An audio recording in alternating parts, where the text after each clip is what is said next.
With the MCU and DCEU catapulting superhero comics to pop culture icons via the silver screen, there were plenty of other films in the medium to have tempted the same, with less than desirable outcomes. Whether or not you enjoyed some of these films, most of them have been critically panned and abandoned by the masses as bigger and better blockbusters took their rightful place. However, some of these duds occasionally cast the most perfect actors in the role of iconic characters that, with the multiverse playing a major part in the current franchises, we would love to see a comeback in some form. Before we begin, please like, share and subscribe to our channel at no extra cost to you. Every new subscriber helps us reach our goal and keep us motivated to create new content with you in mind. With that being said, I am your host Sarah, and here is the list of 10 perfect castings in bad superhero films. My dog is shedding, so if I've got dog hair on me, I feel like I'm fucking eating it right now. Number 1. Kelsey Grammer as Beast in X-Men Last Stand. Major spoilers are incoming, so if you are not all caught up on the recent MCU stuff, then skip to the next entry. Okay, if you're still here, I assume you already know what I'm about to say. So with the release of The Marvels back in 2023, if you stayed all the way through to the credits, you were treated to a scene with Monica Rambeau, aka Spectrum. She got stuck on the other side of a rift in space in another dimension. Now, if you want to hear our theories about that, check out our monthly livestream videos where we talk theories and spoilers and whatnot. Anyway, so she wakes up in a futuristic hospital lab type room and she is greeted by Binary, who is a variant of her mom who in this reality has never had a daughter. But then in walks Beast, portrayed by Kelsey Grammer, and I just smiled. His first appearance as the character was in X-Men Last Stand, and then again in the Days of the Future Past sequel. But his voice, mannerisms, everything perfectly fit the character, and I am so glad to see he's back in the role. Hopefully a permanent stay for the eventual MCU X-Men film. Grammer flawlessly nailed the character in his appearances more than Nicholas Hoult did. I'm glad to see he'll be reprising the role in the upcoming Avengers Doomsday coming next year. However, with that being said, if they do recast the character, we have our very own suggestion on who should take on the role, playing a younger version of the character.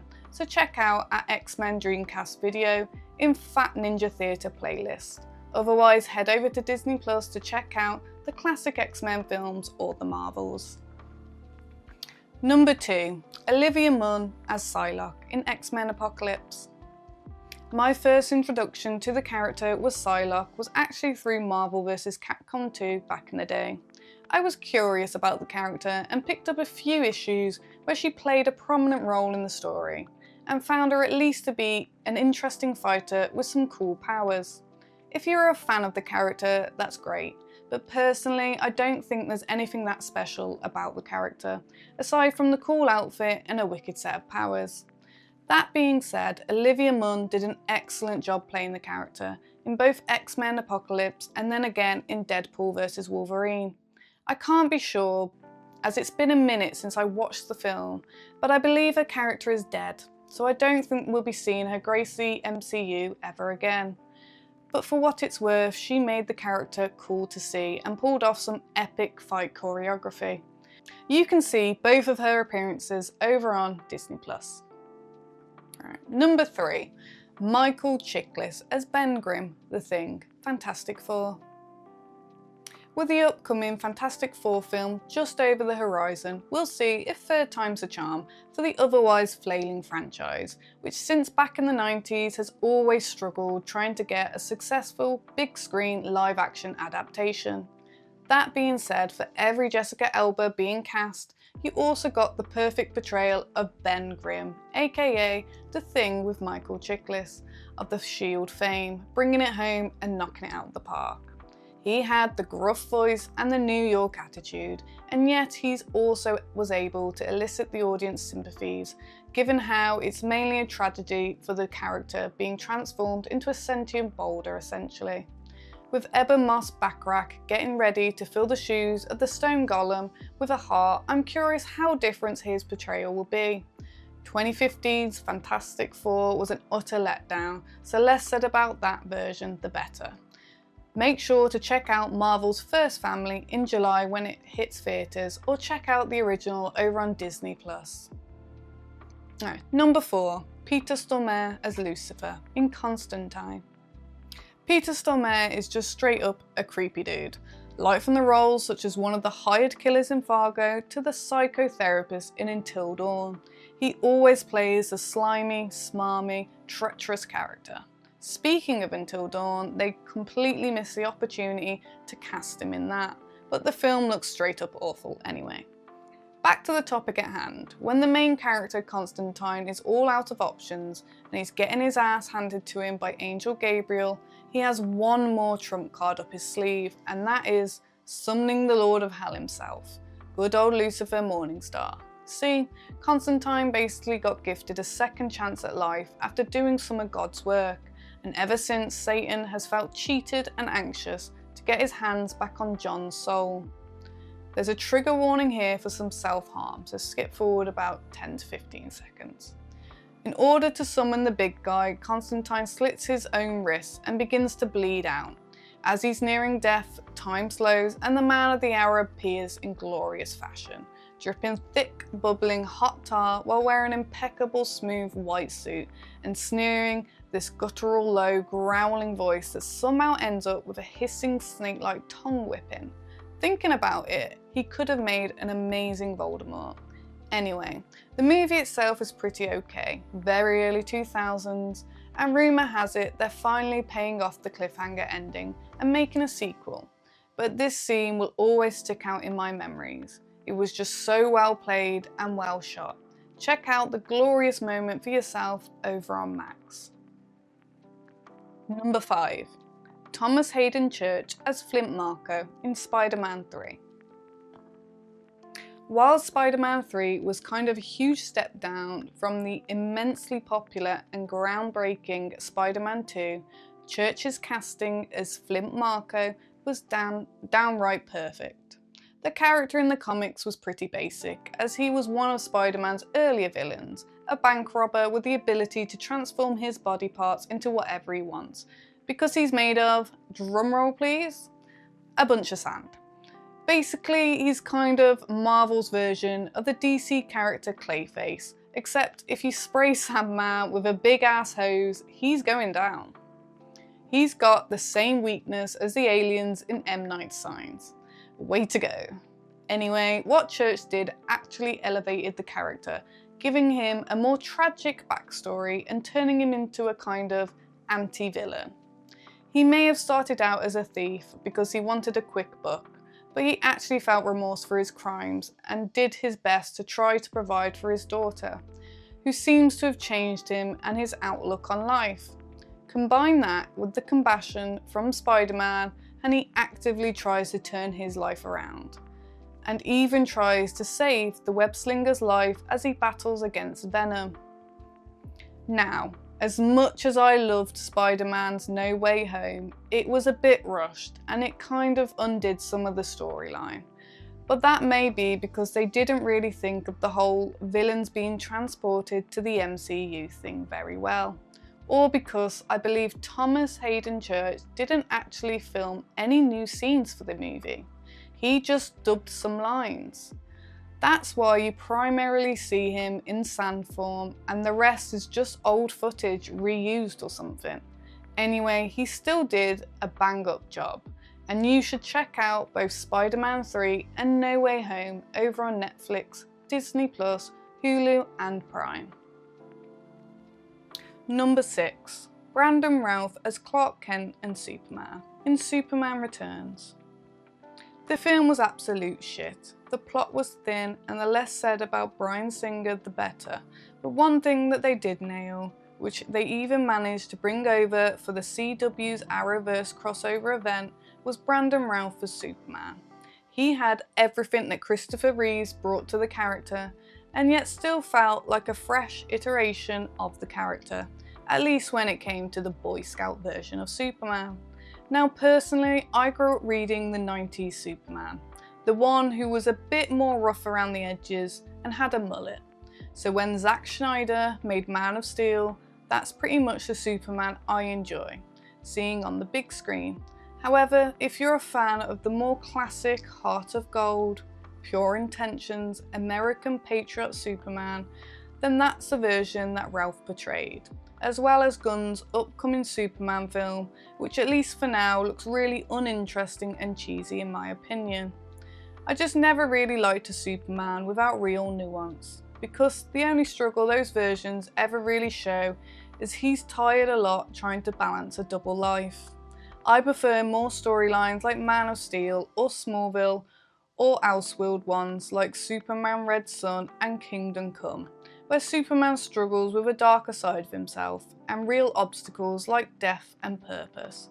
Anyway, relive some of the golden Superman days by checking out this film over on Max, Hulu, Sling TV or Prime. Number 7. Margot Robbie as Harley Quinn in Suicide Squad. We most recently got probably one of the worst portrayals of the character with Lady Gaga's performance as Joker 2 in Folie à Deux, as well as a pretty awful Harley Quinn cartoon series currently airing on Max as part of the new Gunn DC universe. That being said, of course the best version will always be the 90s Batman, the animated series version, as that's where she was created, which for those of you who didn't know, she was a sidekick character on the cartoon before she ever showed up in the comics.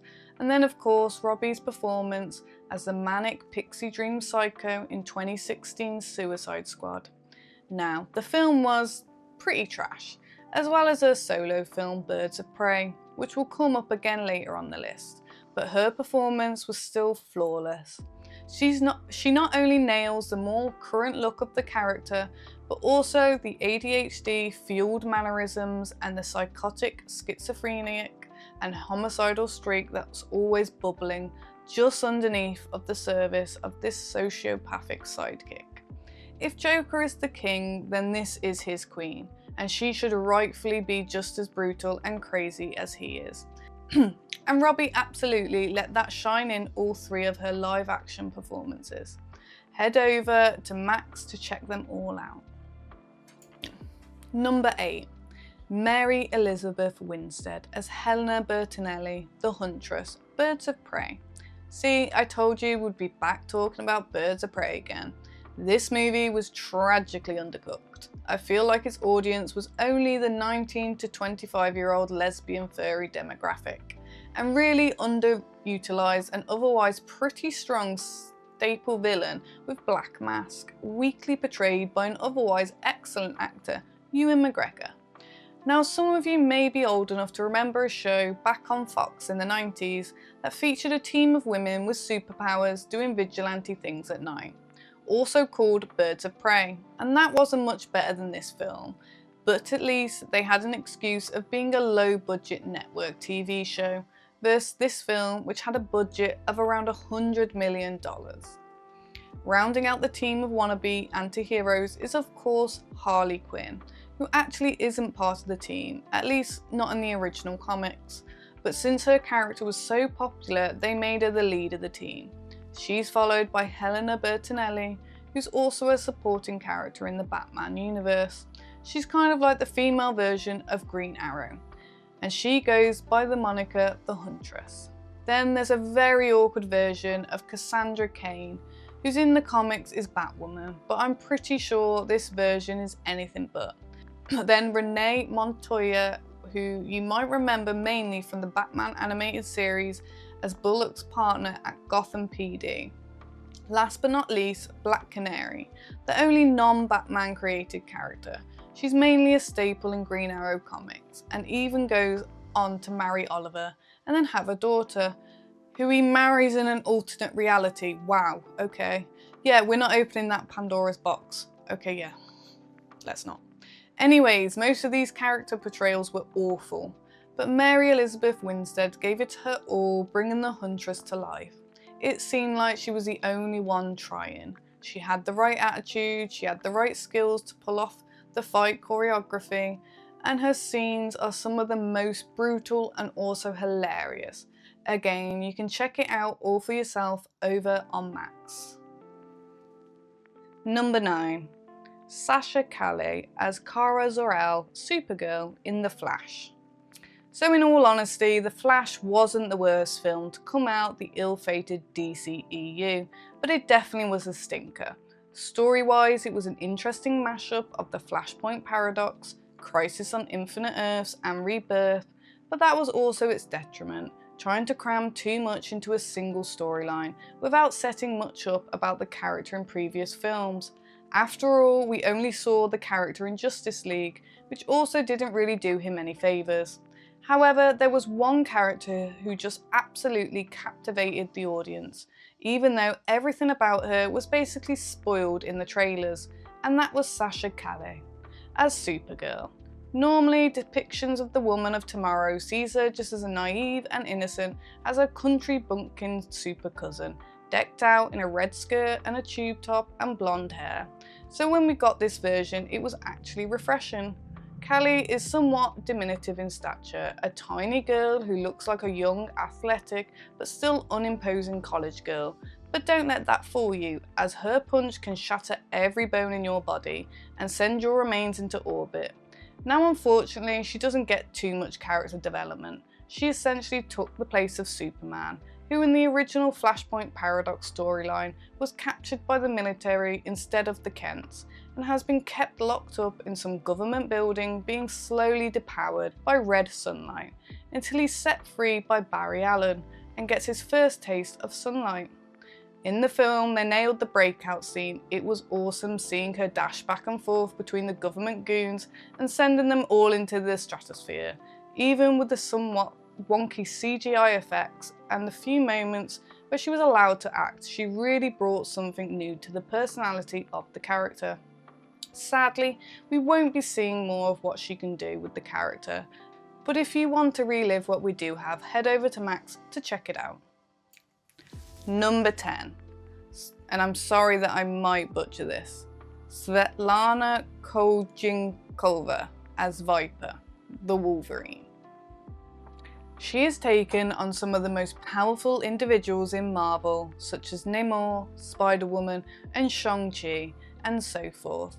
Her abilities include being completely immune to toxins and venoms, as well as superhuman agility, expert martial arts and combat weapon skills, and above average intelligence, which allows her to outfox most of her opponents. In the film, Svetlana perfectly embodies the cold, calculated and deadly foe, and she's able to take down the Wolverine quite easily in their first few encounters, all while staying hidden under a secret alias. That is until the plot armor kicks in and she gets a quick but brutal death. Definitely check this film out over on Disney+. Thank you for checking out the video. What's your all-time favourite casting choice? Please let us know in the comments. If you've enjoyed our video, please like, share and subscribe to our channel. And don't forget to click that bell icon to stay up to date with all our latest releases. You can reach out to us on Twitter, also known as X, @StudiosFat, or chat with us in Discord, which will be linked in the description below. Make sure to head over to fatninja.shop to check out our latest merchandise.